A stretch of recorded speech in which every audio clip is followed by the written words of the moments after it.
안녕하세요. 인제대학교 일산백병원 재활학과 유지연입니다. 저는 오늘 척수장애인의 일상 건강관리, 그 중에서도 비만, 고지혈증, 골다공증에 대해 말씀드리고자 합니다.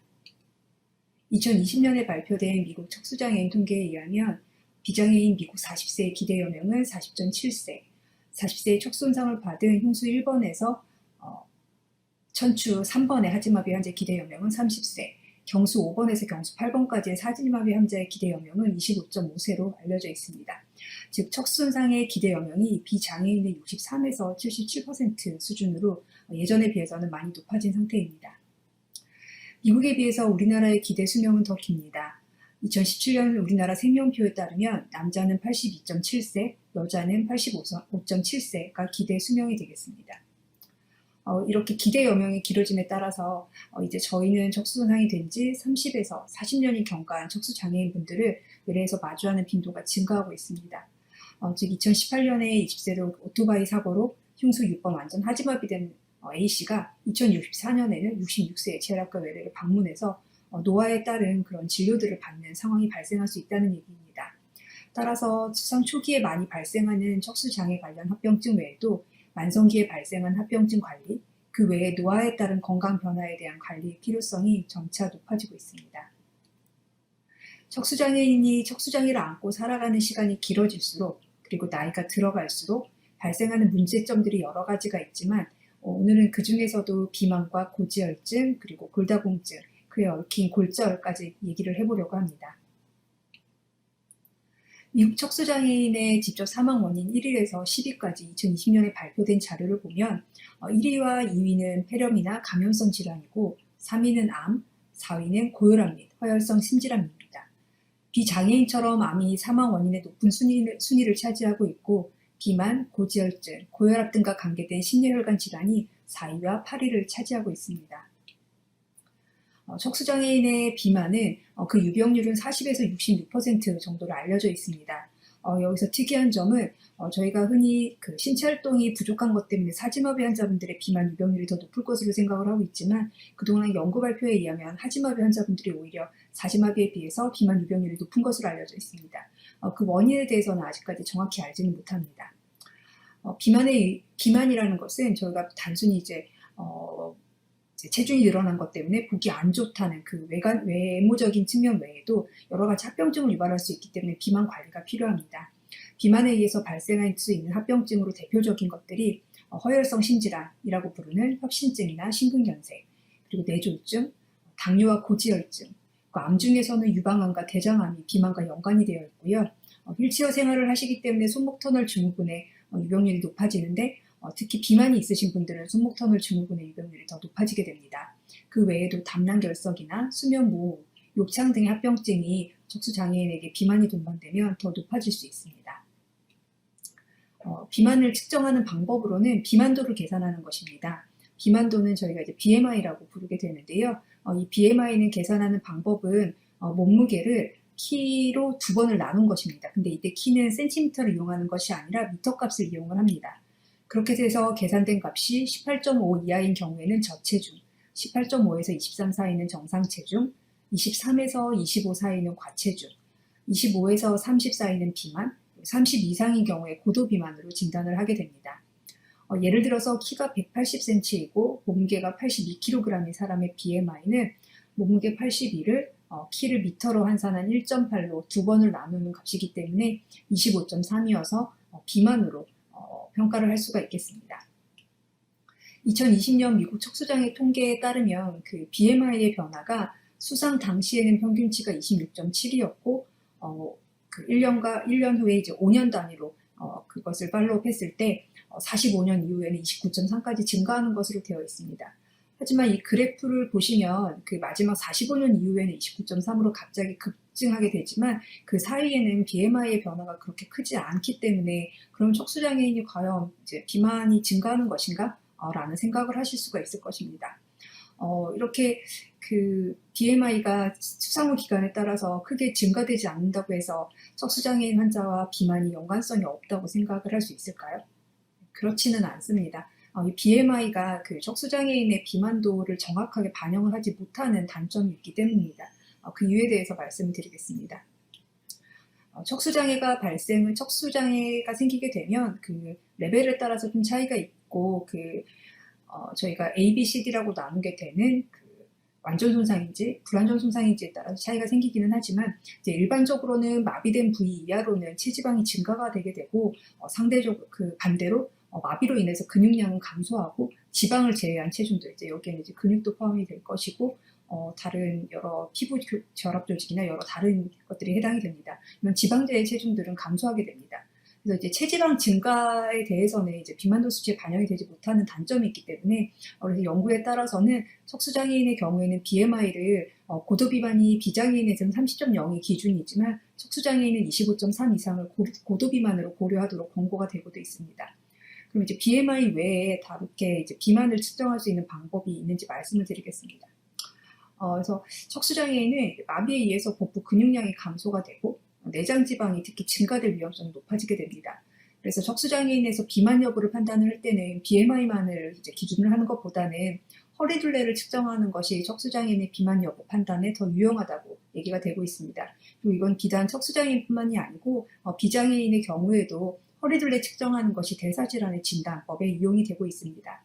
그래서 내장 비만을 진단하게 되는 허리둘레의 기준치는 여성의 경우는 88cm, 그러니까 허리 바지 인치로 따지게 되면 35인치가 넘는 경우를 내장 비만이라고 진단을 하게 되고요. 남성의 경우에는 102cm, 그래서 40인치 이상인 경우입니다.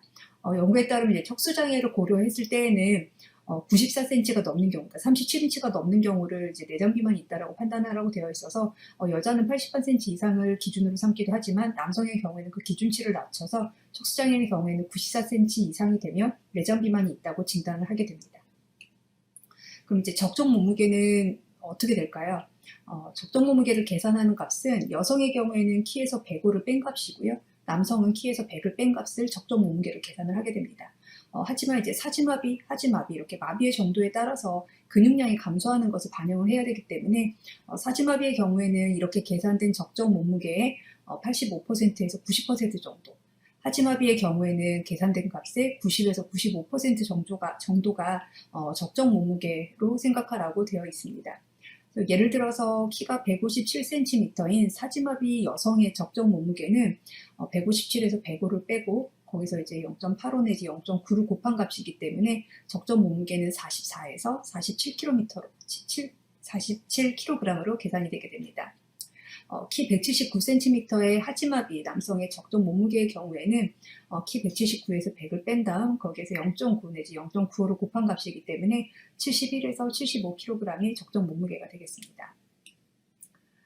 대사질환이라고 많이 들어보셨을 것입니다. 이제 대사질환은 이제 고혈압이나 고지혈증, 당뇨, 그다음에 내장 비만 등이 있는 복부 비만 등이 있는 경우 이제 대사질환이라고 진단을 하게 되는데요. 척수손상 환자에서도 척수장애인에서도 대사질환의 진단 기준은 동일하게 할 수 있겠습니다. 허리둘레는 남성의 경우는 102cm 이상, 여성은 88cm 이상이고 척수장애인에서는 이제 아까 말씀드린 대로 남성의 경우에는 94를 기준으로 하기도 합니다. 그다음에 중성지방은 150mg/dL 이상, 그다음에 HDL이라고 하는 콜레스테롤은 저희 혈관에서 콜레스테롤을 오히려 제거해주는 역할을 하는 좋은 콜레스테롤이기 때문에 HDL의 경우에는 수치가 낮으면 낮을수록 좋지 않습니다. 그래서 기준치는 남성은 40, 여성은 50 미만인 경우에 대사질환의 진단 기준이 되고요. 고혈압의 경우에는 예전에는 이제 140이 90이라는 얘기를 많이 들어보셨을 것입니다. 근데 이제 점점 고혈압의 기준이 낮아지고 엄격해지고 있습니다. 현재는 이제 고혈압의 기준을 130에 85 이상을 고혈압 기준으로 하고요. 이제 만약에 혈압약을 복용하고 있는 경우에는 혈압이 이거보다 낮을 경우이기 때문에 혈압약을 복용하지 않는 130에서 85 이상의 혈압인 사람 또는 고혈압약을 복용하고 있으면 대사질환의 진단 기준 중에 하나가 됩니다. 공복 혈당의 경우에는 100 이상인 경우 또는 이제 당뇨약을 복용하고 있는 경우가 되겠고요. 이렇게 5가지의 기준 중에서 3가지 이상을 만족하면 대사질환으로 진단을 할 수가 있겠습니다. 이제 고지혈증이라고 하는 것은 이제 아까 그 대사질환 기준에도 있었던 중성지방, HDL 수치 외에도 콜레스테롤이나 LDL 콜레스테롤로도 고지혈증을 진단을 하게 됩니다. 저희가 이제 고지혈증이 있다고 진단을 할 때는 콜레스테롤은 200 이상, 중성지방은 150 이상, 그다음에 나쁜 콜레스테롤이라고 부르는 LDL 콜레스테롤은 130 이상의 경우를 고지혈증을 진단을 하고요. HDL은 앞에서 말씀드린 대로 오히려 낮으면 문제가 되기 때문에 남성은 40 미만, 여성은 50 미만인 경우에 고지혈증을 진단을 하게 됩니다. 이 고지혈증은 이제 문제가 이 그림에서 보듯이 첫 번째가 이제 정상적인 혈관의 모습입니다. 정상적인 혈관 상태에서 고지혈증이 발생이 되게 되면 혈관 벽에 지방이 축적이 되게 됩니다. 그래서 지방 축적이 늘어나면 늘어날수록 혈관의 내벽이 이제 좁아지게 되고요. 이 좁아진 부위에서 혈액의 흐름이 멈추기 때문에 그 부위에서 이제 혈전이 생겨서 이제 허혈성 심질환이나 뇌졸중 같은 그런 심내혈관 질환을 유발하기 때문에 고지혈증은 심내혈관 질환의 발생을 줄이기 위해서 반드시 고지혈증 조절이 필요하고 반대로 말하면 심내혈관 질환의 위험 인자 중에 하나가 바로 고지혈증이 되겠습니다. 그럼 이제 척수장애인에서 대사질환은 얼마나 발생을 할까요? 미국인의 대사질환 유병률은 22.9%로 알려져 있고 한국인 경우에는 남성은 13.5%, 여성은 15%로 이제 서구에 비해서는 우리나라에서는 아직까지 대사질환의 유병률은 좀 낮은 편입니다. 하지만 이제 옛날에 비해서는 이제 서구화된 식사가 많이 늘었기 때문에 점차 우리나라도 대사질환의 유병률이 증가되고 있는 상황입니다. 안타깝게도 아직 우리나라에서는 잘 아시다시피 척수장애인에 대한 별도 통계가 존재하지가 않습니다. 그래서 외국 논문을 참고를 하면 외국 논문에 따르면 척수장애인의 대사질환 위험도는 비장애인에 비해서 50% 증가한다고 되어 있습니다. 그래서 이거를 이제 알려진 미국인의 대사질환 유병률과 한국인의 대사질환 유병률에 이제 대입을 하게 되면 대략 20에서 34.4% 정도의 유병률이지 않을까라고 추정을 해볼 수가 있습니다. 그럼 이제 척수장애인에게 비만, 고지혈증은 왜 발생률이 높아지는 걸까요? 그 이유는 이제 다음과 같은 4가지 원인을 크게 말씀드릴 수가 있겠습니다. 제일 큰 원인은 이제 마비에 의해서 신체 활동량이 감소하는 것입니다. 저희가 에너지 소모량이 감소하게 되는 것인데요. 그래서 이제 그것 때문에 이제 체중이 증가가 돼서 비만이 당연히 생길 수가 있고, 그리고 고지혈증 발생 위험도 높아지게 되고, 오늘은 말씀드리지 않겠지만 당뇨의 위험도 높아지게 됩니다. 그리고 마비 부위의 근육량은 감소하고, 이와 반대로 체지방량은 증가하기 때문에 비만, 고지혈증 같은 이제 대사질환들이 발생률이 높아질 수밖에 없습니다. 그러면 이제 척수장애인의 대사질환은 어떻게 진단할 수 있을까요?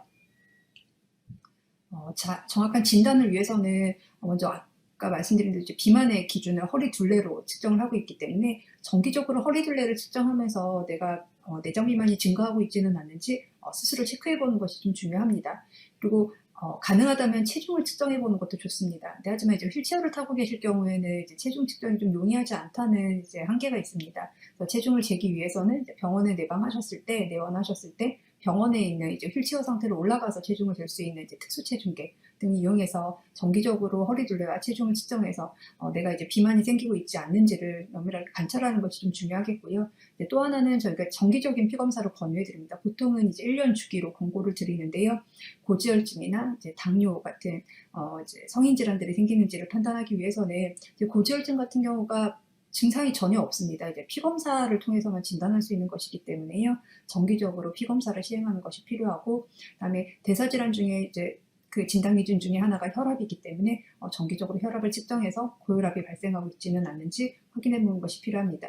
여기서 좀 고려해 볼 점은 하지마비 환자분들은 130에 85라는 기준을 이용하셔도 되지만 사지마비 환자분들의 경우에는 사지마비 환자분에서 고혈압을 어떻게 진단할 것인가에 대해서는 아직까지 저희가 이제 명확한 진단 기준이 세워지지는 않은 상태입니다. 왜냐하면 이제 사지마비 자체로 저혈압이 좀 발생하시기 때문에 평소에 혈압이 90에서 60이었던 분이 130에 85까지 될 때까지 기다려야 하는가에 대해서는 아직까지는 저희가 정해진 그런 기준치는 아직은 없는 상황입니다. 그럼 이제 척수장애인의 대사질환은 어떻게 관리를 해야 할까요? 크게는 이제 3가지로 말씀드릴 수가 있겠습니다. 하나는 식이 조절을 하는 것이고요. 두 번째는 신체 활동량을 증가시키는 것, 즉 운동을 하는 방법이 있겠고요. 세 번째로는 약물 치료가 있겠습니다. 척수장애인의 에너지 요구량을 먼저 말씀드리겠습니다. 신체 활동량이 감소되기 때문에 에너지 소모량이 감소될 수밖에 없습니다. 환자분들이 이제 척수장애인분들이 제 외래에서 자주 하시는 말씀 중에 하나가 아무리 적게 먹어도 체중이 계속 늘어요. 아무리 적게 먹어도 체중을 뺄 수가 없어요. 라고 말씀을 하시는데요. 사실 에너지 소모량이 감소되어 있기 때문에 식사량을 줄이셔도 그 감소된 에너지 소모량보다 그 섭취하는 에너지 양이 더 많은 경우가 더 대부분입니다. 그래서 저희가 이제 에너지 소모량이 낮아진 것 때문에 식사량을 한없이 줄이는 데는 한계가 있기 때문에 당연히 신체 활동량 감소를 반영을 해서 식사 섭취량을 좀 줄이셔야 하지만 식사 섭취만으로는 저희가 체중 조절을 할 수가 없기 때문에 뒤에서 말씀드리는 반드시 신체 활동량 증가가 같이 병행이 되어야만 합니다. 그래서 우선 신체 활동량 감소로 에너지 소모량 감소되어 있는 것을 이제 남성 척수장애인의 경우에는 1300에서 대략 1800 칼로리 정도라고 생각을 하고 있고요. 여성은 1000에서 1290 정도로 생각을 하고 있습니다.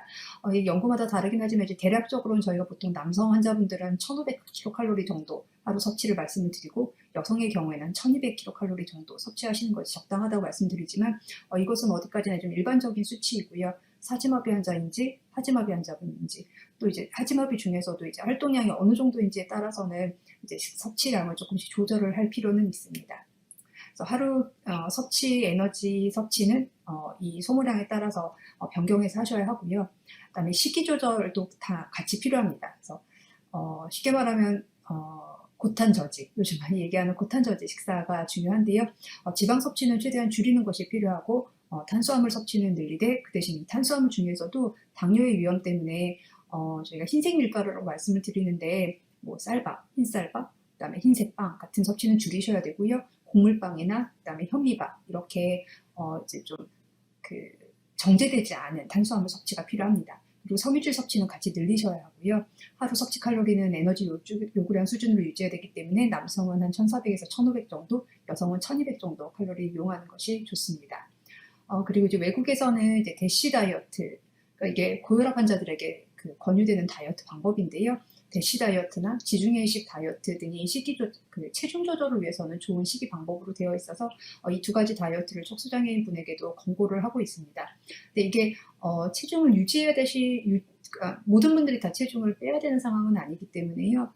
체중을 적절하게 유지하셔야 되는 분들이 대시 다이어트나 지중해식 다이어트를 하실 필요는 없고 체중을 감소해야 될 필요성이 있는 분들이 선택을 하실 수 있는 방법입니다. 대시 다이어트와 지중해식 다이어트를 이제 간단하게 좀 설명을 드리겠습니다. 대시 다이어트는 통곡물과 그러니까 탄수화물은 통곡물 형태로 그러니까 정제되지 않은 곡물 형태로 이제 섭취를 하는 것을 권유를 하고 있고 생선이나 고기로 단백질 섭취, 그다음에 견과류, 과일, 채소, 그다음에 유제품은 저지방 유제품으로 섭취하는 것을 권고를 하고 있고 각 이제 영양 요소마다 섭취해야 되는 횟수를 정하고 있습니다. 그래서 통곡물의 경우에는 하루 6에서 8회 정도, 단백질은 하루 6회 미만으로 제한을 해야 되고 견과류는 일주일에서 4회 내지 5회, 그다음에 과일은 하루 4에서 5회, 채소도 하루 4에서 5회 정도, 그다음에 저지방 유제품은 하루 2에서 3회 정도를 섭취하도록 권유를 하고 있고요. 그러니까 그 당류는 섭취하지 않도록 강조를 하고 있습니다. 그래서 여기서 회당 얼마나 먹어야 되는지에 대해서도 예시가 되어 있는데 이것은 제가 이제 섭취량, 식사 방법에 대해서는 너무나 다양하게 예시가 들어있기 때문에 제가 일부만 여기에 따왔을 뿐이고요. 대시 다이어트에서 궁금하시다면 대시 다이어트 좀 검색을 해보셔서 거기에 있는 그 방법들을 더 자세하게 한번 읽어보시고 대입을 해보시면 좋을 것 같습니다. 이제 통곡물의 경우에는 예시가 이제 빵 한 조각, 밥은 2분의 1컵, 시리얼은 2분의 1컵이 1회 분량입니다. 그래서 아까 통곡물이 하루 6회 정도로 얘기가 됐었는데요. 그래서 만약에 통곡물 6회를 하루에 먹는다면 아침에 빵 2조각, 점심에는 밥을 이제 2번이니까 1컵, 그다음에 저녁에는 시리얼 1컵 이런 식으로 대입을 하는 것입니다. 근데 단백질의 경우에는 1회 분량이 계란 1개 또는 살코기 28g, 견과류는 1회 분량이 견과류 40g이나 아니면 콩 2분의 1컵이고요. 과일 경우에는 1회 분량이 중간 크기 과일 1개나 아니면 말린 과일로는 4분의 1컵, 과일 주스로는 2분의 1컵 분량이 1회 분량입니다. 채소의 경우에는 생잎채소는 1컵이 1회 분량이고 요리한 채소는 2분의 1컵이 1컵 분량이고 1회 분량이고요. 저지방 유제품의 경우에는 우유 또는 요거트 1컵 또는 치즈 40g이 1회 분량입니다. 그래서 이 1회 분량을 각각 하루에 몇 회 먹으시느냐에 따라서 이거를 몇 번 섭취할지를 계산을 해서 먹는 것이 대시 다이어트 방법이 되겠습니다. 다음으로는 지중해식 다이어트입니다. 지중해식 다이어트는 앞에 말씀드렸던 대시 다이어트는 특히 이제 고혈압 환자 중에서 체중 조절이 필요한 분들에게 이제 권유하는 염분이 별로 안 들어가 있는 식사거든요. 그래서 고혈압 환자분들에게 권유하는 다이어트라면 지중해식 다이어트는 체중 조절이 필요한 이제 모든 환자분들에게 권고를 하고 있는 다이어트 방법입니다. 지중해식 다이어트는 이제 큰 틀은 대시 다이어트와 비슷한데 이제 또 다른 차이점은 올리브 오일 섭취가 들어가고 그다음 레드 와인 섭취가 들어간다는 것입니다. 그리고 다른 섭취 횟수들이 대시 다이어트와 조금씩 차이가 있습니다. 그래서 이 피라미드 형태로 아래에 적혀 있는 그 통곡물이나 그다음에 과일, 야채 이렇게 위로 올라갈수록 섭취량이 조금씩 줄어드는 구조입니다. 그래서 제일 많이 섭취하는 것은 제일 아래 칸에 있는 통곡물이 되겠고요. 통곡물은 하루 4회 섭취, 그 윗칸에 있는 채소나 야채는 하루 3 내지 4회, 그리고 단백질의 경우에는 하루 1회, 견과류는 일주일에 4 내지 5회 권유가 되고 있고, 유제품은 하루 2회, 그다음 올리브 오일이 야채당으로 많이 섭취해야 되는 식품군으로 되어 있습니다. 올리브 오일을 하루 4회 섭취하도록 되어 있고요. 그리고 레드 와인은 하루에 2회 내지 3회를 권고를 하고 있습니다. 이렇게 식이 조절하는 방법이 있고, 이제 그 다음으로 말씀드릴 건 실제 활동량 증가, 즉 운동입니다. 앞에도 말씀드렸지만 식이 조절로는 체중 조절에 한계가 있습니다. 그래서 식이 조절과 함께 같이 반드시 병행되어야 하는 것이 운동이 되겠습니다. 운동은 크게 3가지를 영역을 나눠서 시행을 하게 됩니다. 첫 번째는 유산소 운동이고, 두 번째는 이제 근력 운동이라고 부르는 저항성 운동이 되겠습니다. 그다음에 세 번째는 상체 스트레칭 운동이 되겠습니다. 이 운동법은 이제 비장애인이든 장애인이든 이제 권고되는 방법은 동일합니다. 근데 이제 그 비장애인이냐 장애인이냐에 따라서 자기가 할 수 있는 운동법이 달라지기 때문에 운동법 안에 이제 세부 운동 방법이 달라질 뿐이지 일주일에 시행해야 되는 횟수나 강도는 이제 동일하게 적용을 하도록 되어 있습니다. 그래서 유산소 운동의 경우에는 중등도로 시행을 하냐 아니면 격렬한 운동으로 시행하냐에 따라서 일주일에 시행해야 되는 시간 기준이 다릅니다. 중등도의 운동은 쉽게 설명드리면 이제 운동을 하면서 옆 사람과 간단하게 대화를 하면서 할 수 있는 정도의 강도인데 내가 노래를 부를 수는 노래는 숨이 차서 부를 수 없는 정도의 강도, 그러니까 중등도 운동이 되겠고요. 만약에 이제 하나도 힘들지 않은 운동을 0점이라고 하고 이제 너무 힘이 들어서 도저히 할 수 없는 운동을 10점 만점이라고 했을 때 한 5에서 6점 정도의 힘든 정도를 중등도 운동으로 규정을 하고 있습니다. 그래서 중등도 운동으로 유산소 운동을 시행을 할 경우에는 일주일에 150분 이상 시행하도록 되어 있어서 하루에 30분씩 주 5일을 시행하는 경우가 중등도 운동을 시행하는 경우에 적절한 횟수와 시간 양이 되겠습니다. 다음으로 격렬한 운동입니다. 격렬한 운동으로 유산소 운동을 시행을 할 경우에는 그 시행 시간은 주에 75분 이상으로 되어 있습니다. 그래서 15분씩 일주일에 5번이면 75분이 되겠는데요. 격렬한 운동의 경우에는 숨을 다시 쉬지 않으면 이제 몇 단어 이상, 그러니까 중등도는 대화가 가능할 정도였지만 격렬한 운동은 대화가 그러니까 문장으로 된 대화가 불가능하고 단어로 띄엄띄엄 말할 수 있는 정도의 강도, 이제 10점 만점을 했을 때는 7에서 8 내지의 강도를 격렬한 운동이라고 정의를 하고 있습니다. 근데 이제 척수손상 환자에서는 이제 운동 강도가 얘에 따라갈 수 없기 때문에 좀 낮춰야 한다 이렇게 말하는 그룹들도 있습니다. 그래서 그 경우에는 이제 중등도 또는 격렬한 운동에 따라서 이제 시행하는 시간을 차별을 둘 것이 아니라 중등도 또는 격렬한 운동 모두 하루에 20분 시행, 그리고 최소 일주일에 2회 이상으로 빈도를 낮춰서 시행해도 된다고 공고를 하고 있고요. 물론 여기에 이제 최소 일주일에 2회 이상으로 되어 있기 때문에 20분씩 주 5일을 하셔도 됩니다. 그래서 운동량은 내가 소화할 수 있는 정도의 운동량으로 시행을 하시면 될 것 같습니다. 그리고 이제 저희가 한계점은 유산소 운동을 할 수 있는 방법이 조금 다양하지가 못하다는 점입니다. 예를 들어서 아시아 D 환자분들처럼 보행이 가능하신 분들이면 천천히 걷기 같은 이제 걷기 운동으로도 유산소를 시행하실 수가 있을 텐데요. 휠체어 생활을 하시는 사지마비 또는 하지마비 환자분들의 경우에는 할 수 있는 유산소 운동이 자전거로 한정되게 됩니다. 그래서 상지에 힘이 있으신 분들, 그러니까 하지에 좀 어느 정도 좀 근력이 있어서 하실 수 있는 분들은 하지 자전거를 이용하셔도 되지만 상지만 힘이 있고 하지는 힘이 없는 사지마비 환자분들의 경우에는 상지 자전거를 이용할 수밖에 없다는 한계가 있어서 유산소 운동의 다양성은 부족한 상태입니다. 그래서 상지 자전거 또는 이제 하지 자전거로 유산소 운동을 하는 것을 우선은 체중 조절을 위해서는 권고를 드리고 있습니다. 다음으로는 저항성 운동입니다. 이제 유산소 운동을 지방을 연소시켜서 체중을 감소를 시켰다면 저항성 운동은 저희가 부족한 근육의 이제 근육량을 늘리기 위해서 시행을 하는 것입니다.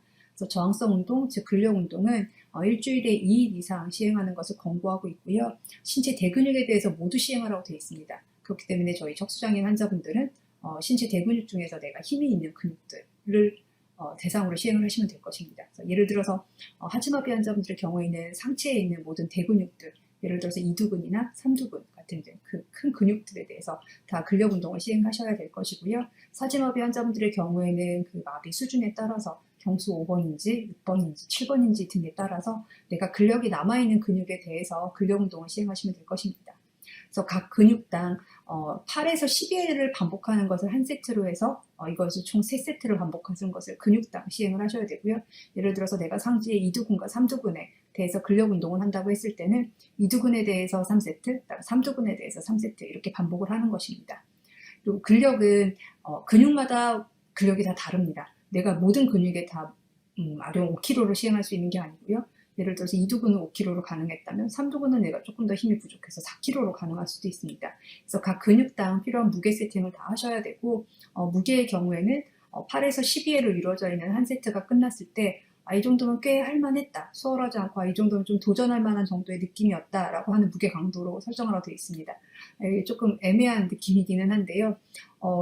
한 세트를 끝났을 때 이게 너무 쉬워서 여기서 몇 번을 더 할 수 있겠다 하는 강도는 이제 무게가 너무 적었던 거고요. 10회를 내가 한 세트로 하는데 한 8번, 9번까지는 쉬지 않고 쭉 했지만 그 다음부터는 너무 힘이 들어서 1회 하고 쉬고 1회 하고 쉬고 이렇게 쉬어야만 했다 하면은 그 무게가 조금 더 과도한 것입니다. 그래서 즉 이제 그 한 세트를 할 동안 이 정도면은 내가 여기서 더 하기는 힘들고 하지만 12번 할 때까지는 쉬지 않고 할 수 있다. 이 정도 느낌이라고 생각을 하시면 될 것 같습니다.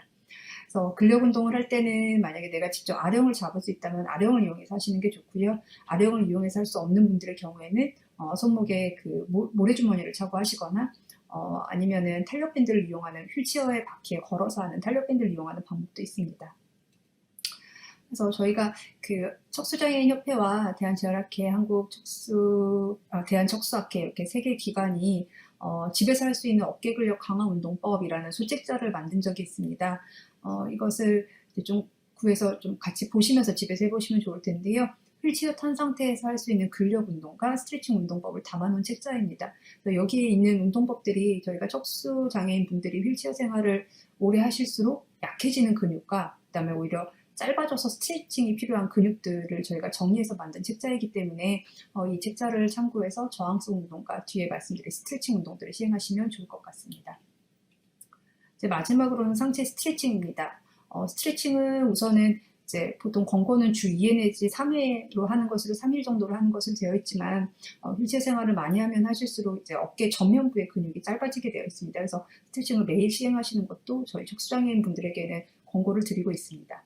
그래서 스트레칭을 시행을 할 때는 스트레칭 방법은 빠르게 관절 운동을 하시면은 스트레칭 효과가 없습니다. 그래서 내가 그 관절 운동의 범위까지 쭉 늘렸을 때 끝에서 약간 걸린다라고 하는 느낌이 있는 부위에서 조금 더 부드럽고 천천히 지그시 좀 더 누르는 느낌으로 시행을 하셔야 천천히 시행을 하면 스트레칭이 잘 됩니다. 그래서 스트레칭의 경우에는 내가 이제 짧아져 있는 근육들에 대해서 시행을 하시면 되겠습니다.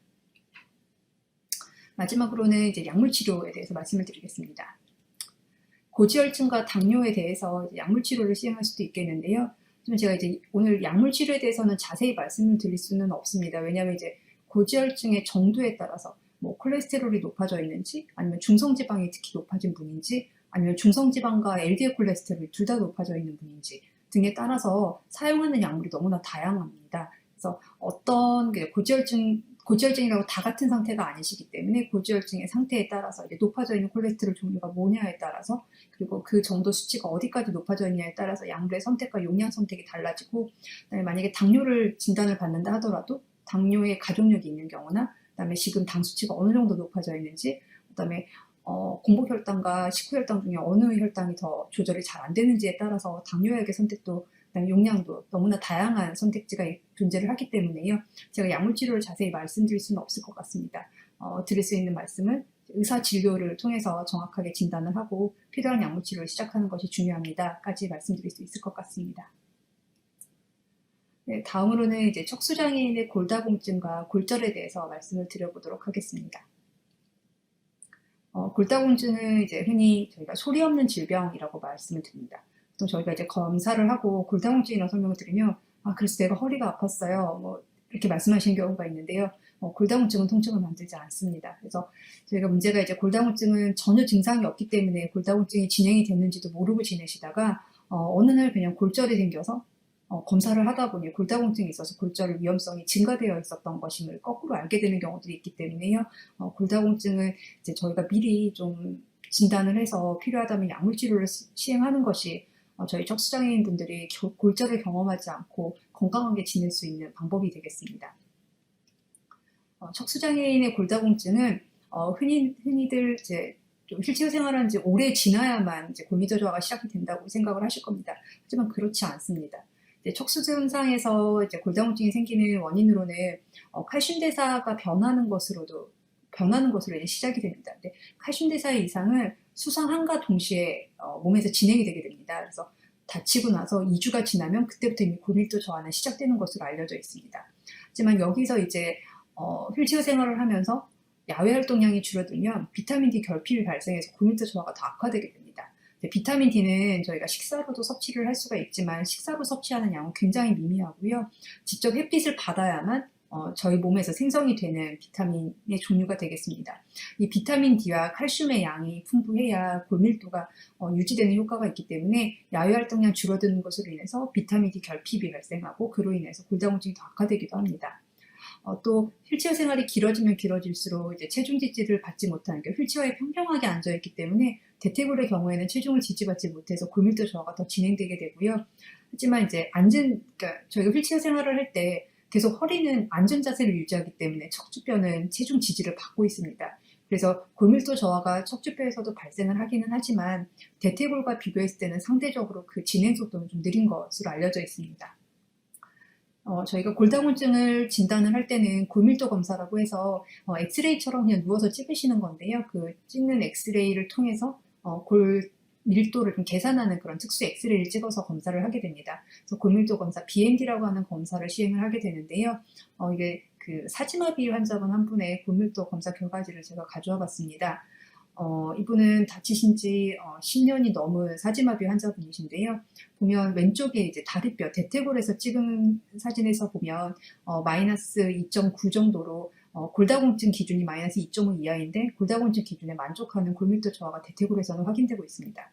근데 오른쪽에서 보면 아까 말씀드린 대로 척추뼈에서는 골다공증 진행 속도가 느리다고 말씀드렸는데요. 척추뼈에서는 다 플러스 값이 나오는 것을 보실 수가 있습니다. 그래서 다리에서는 이렇게 심하게 골다공증이 진행이 됐어도 앉아서 지냈던 것만으로 척추뼈는 골다공증 진행이 느린 것을 저희가 확인을 할 수가 있습니다. 그럼 저희가 왜 골다공증을 치료를 하고 또 이제 예방을 하려고 노력을 하는 것일까요? 그 이유는 이제 아까 말씀드린 골밀도가 낮으면 이제 골절이 발생하는 문제가 생기기 때문입니다. 그리고 이 골절이 누구나 다 이 정도면 골절이 발생할 거야 라고 하는 그런 큰 충격에서만 발생하는 것이 아니고요. 이런 충격으로도 골절이 발생하나 라고 생각하는 이제 작은 충격에도 적은 양의 충격에도 골절이 발생하게 됩니다. 그래서 이제 제가 이제 제 외래에서 뵙는 적수장애인 환자분들이 발생했던 골절의 원인에 대해서 제가 이제 기억나는 것들을 적어본 건데요. 트랜스퍼를 했는데 넘어지지도 않으셨습니다. 근데 이제 다른 때보다 조금 이제 휠체어에서 침대로 넘어갈 때 다른 때보다 약간 다리가 꼬이는 것 같은 느낌이 드셨다고 했습니다. 그걸로 인해서 대퇴골에 골절이 발생한 분이 있었습니다. 특히 이제 뼈가 가장 약한 힘이 회전하면서 발생하는 회전력이 좀 약합니다. 근데 저희가 트랜스퍼라는 동작 자체는 발바닥을 땅에 대고 이제 엉덩이를 돌리면서 이제 대퇴골의 회전력을 만드는 힘이 가해지기 때문에요. 골밀도 저하가 심한 경우에 그 회전력에 의해서도 평소에 여러 번 반복했던 그런 트랜스퍼 동작이어도 어느 한순간 조금 자세가 잘못됐을 때 회전력이 강하게 발생하면 그로 인해서도 골절이 발생할 수가 있습니다. 그리고 이제 휠체어나 침대로 휠체어에서 침대로 옮겨가거나 아니면 침대에서 휠체어로 옮겨오시거나 그래서 낙상이 발생한 경우에도 골절이 발생할 수 있고요. 낙상은 당연히 이제 골절이 발생할 수 있다라고 생각은 하실 것 같습니다. 그리고 휠체어 발판에서 이제 이것도 좀 많이 발생하는 경우 중에 하나인데요. 휠체어를 타고 가시다가 휠체어 발판에서 발이 뒤로 떨어졌는데, 그러니까 그 이제 뒤쪽에 이제 떨어지지 않게 좀 이제 밴드로 막고 다니셔야 되는데, 그 빼놓고 다니시는 분들도 더러 계십니다. 그래서 그 휠체어 발판에서 발이 뒤로 떨어졌는데, 그게 이제 눈에 보이지가 않기 때문에 떨어진지 모르고 계속 휠체어를 몰다가 발목이 꺾여서 발목 골절이 되신 경우도 2분 정도 제가 경험을 했었고요. 그리고 침대랑 벽 사이에가 똑바로 누워있다가 엎드려 누우려고 돌렸는데 그때 이제 그 침대랑 벽 사이에 발이 끼어있는데 모르고 이제 그 돌아 눕는 동작을 했는데 그걸로 인해서 발가락에 골절이 된 경우도 있었습니다. 그리고 앉아있는데 다리 위에 좀 무거운 책을 떨어뜨렸는데 그 책의 무게로 골절이 발생한 환자분도 있었고요. 그다음에 스트레칭, 이게 스트레칭이 이제 경직이 심한 상태에서 이제 평소 매일 하던 스트레칭이었어도 경직이 좀 심하게 발생됐을 때는 잠깐 스트레칭 좀 멈춰주시는 게 안전합니다. 근데 이제 평소 하던 건데라고 하면서 이제 경직이 강하게 발생했는데 그걸 이기고 스트레칭을 하려고 이제 밀어 올리다가 대퇴골에서 해서 골절이 발생하는 경우도 여러 케이스 있었습니다. 그래서 이런 이제 상상할 수, 이 정도면 골절이 발생하겠지라고 잘 아는 그런 이벤트인 것도 있을 거고요. 이런 걸로도 골절이 발생하구나라고 생각하면 보신 이벤트도 있을 것입니다. 그러니까 제가 말씀드리고 싶은 거는 골절은 별거 아닌 걸로도 언제든 찾아올 수가 있습니다. 골밀도 저하가 발생한 경우에는. 그래서 저희가 이런 골절을 예방하기 위해서는 골밀도를 조절하는 것이 확인하고 조절하는 것이 필요하고요. 그다음에 생활에서 조심하는 것이 필요합니다. 이제 저희가 골절이 발생을 하면 이제 여러 좀 어려운 난관을 좀 부딪히게 됩니다. 이제 제일 큰 첫 번째 부딪히는 문제가요. 지금 이 사진에서 보시면 이제 저희는 이제 사진에서는 오른쪽 왼쪽이 반대기 때문에 여기서 그 골절이 되어 있는, 그러니까 저희가 눈에 봤을 때 왼쪽인 부분이 오른쪽 대퇴골입니다. 그 오른쪽 대퇴골에 골절이 발생한 환자분의 엑스레이인데요. 이 정도 골절이면 당연히 수술을 해야 됩니다. 근데 정형외과 선생님들 중에 일부 분들은 저희 척수장애인 환자분이 이런 골절이 발생하면 수술을 해주시지 않으려고 하는 경향이 좀 있습니다. 그게 이제 수술을 해도 수술 성공률이 좀 떨어지기 때문이거든요. 워낙 골다공증이 좀 심한 뼈이고, 그래서 이제 저희가 이거를 골절을 치료를 하려면 저 부러진 곳에 큰 핀을 박아 넣어야 됩니다. 근데 그 핀을 박는 과정에서 또 다른 골절이 좀 생길 위험성도 있기 때문에 위험성이 높은 수술이 될 수 있기 때문에 수술하지 말고 그냥 이제 붙이는 게 좋겠다라고 판단을 하시는 분들이 계십니다. 그래서 수술을 받기 힘들다는 그런 첫 번째 어려움이 있고요. 그럼 이제 수술을 안 하게 되면 저 뼈가 언제 붙을 수 있을까? 그게 이제 두 번째 문제입니다. 수술을 해도 사실 뼈가 붙는 데까지 척수장애인 환자분들의 시간이 더 오래 소요가 됩니다. 뼈가 붙으려면 적절히 체중이 실리고 뼈 주변의 근육이 적절하게 움직이면서 뼈를 자극을 해줘야 그 두 가지 힘에 의해서 골절이 아물어가게 됩니다. 근데 저희가 마비가 있는 다리의 경우에는 체중을 지지할 수가 없고요. 그리고 근육의 움직임이 없습니다. 그래서 비장애인 분이 골절이 생긴 경우보다 척수장애인 환자분들이 골절이 생겼을 때 골유합까지, 저희가 뼈가 아무는 걸 골유합이라고 부르는데 그 골유합까지 걸리는 시간이 굉장히 깁니다. 그리고 시간이 걸려도 붙으면 다행인데요. 이게 안 예쁘게 붙을 수가 있습니다. 그걸 저희가 부정유합이라고 부르는데요. 조금 어긋나서 붙거나, 이제 어긋나서 붙는다는 건 이제 각도가 꺾여서 붙는 경우도 어긋나서 붙는다고 저희가 표현을 하고, 조금 위로 올라가서 붙는 경우도 저희가 어긋나서 붙는다고 표현합니다. 그래서 그렇게 위로 올라가서 붙는 경우는 결국 다리 길이가 짧아지는 효과를 주기 때문에 그 상태에서 이제 휠체어에 앉아있다 보면 골반이 틀어져서 2차적으로 위에 척추에 척추 측만증을 만든다든지 다른 2차 합병증을 가져오는 경우도 있습니다. 그리고 관절각도 제한을 만드는 경우도 있고요. 그래서 이렇게 골절이 발생을 하게 되면 수술을 받기도 힘들고, 수술을 받든 안 받든 뼈가 아무는 데까지 시간이 오래 걸리고, 그러면 그 사이에는 휠체어 생활을 제대로 하실 수가 없습니다. 그래서 내가 사회활동을 중단해야 되는 그런 어려움들이 생기게 되고요. 그다음에 뼈가 붙는다 하더라도 이게 예쁘게 붙지 않는 부정유합이 발생할 가능성이 너무 높기 때문에 제일 좋은 거는 이제 골절이 발생하지 않도록 예방하는 것이 제일 중요합니다. 그럼 척수장애인의 골다공증 예방하고 치료하는 것은 어떻게 할 수 있을까요? 기립훈련만큼 효과적인 예방법은 없습니다. 기립훈련이 사실 가장 간단한 예방이자 치료법이기도 하고 제일 중요한, 저희가 생각했을 땐 중요한 예방법인데요. 척수장애 환자분들이 집으로 퇴원하실 때 매트나 자전거는 대부분 좀 구입을 하시는데 기립 관련된 제품은 잘 구입을 안 하시는 것 같습니다. 이게 아무래도 경사침대 같은 경우는 집안에서 공간을 좀 많이 차지하고요. 그리고 이제 사지마비 환자분들은 경사침대밖에 선택폭이 없는 경우도 있고, 이제 하지마비 환자분의 경우에는 기립기라는 것을, 제가 여기 사진에는 기립기를 넣지는 않았는데요. 기립기라는 거를 선택하실 수가 있는데, 기립기 같은 경우가 조금 금액대가 경사침대도 그렇죠. 보통 한 200에서 300만 원 정도는 생각을 하셔야 됩니다. 그래서 금액대가 좀 높다 보니 좀 선뜻 구입을 못 하시는 경우들이 있습니다. 그리고 퇴원하실 때 이제 열심히 해야지라는 생각으로 구입을 하신다 하더라도 막상 집에 퇴원하셔서 시간이 좀 지나다 보면 휠체어에서 생활하다가 옮겨 타서 다시 그러니까 뭐 경사침대나 기립기로 옮겨 타서 자세를 잡는다는 게 좀 귀찮으신 부분도 있어서 점차 사용 시간이 좀 줄어들게 됩니다. 근데 이게 단기간에는 티가 나진 않지만 이제 휠체어 생활이 길어지면 길어질수록 기립 훈련을 그래도 단 하루에 30분씩 매일 시행을 하셨던 분과 전혀 시행하지 않았던 분의 골밀도 저하 속도는 차이가 날 수밖에 없습니다.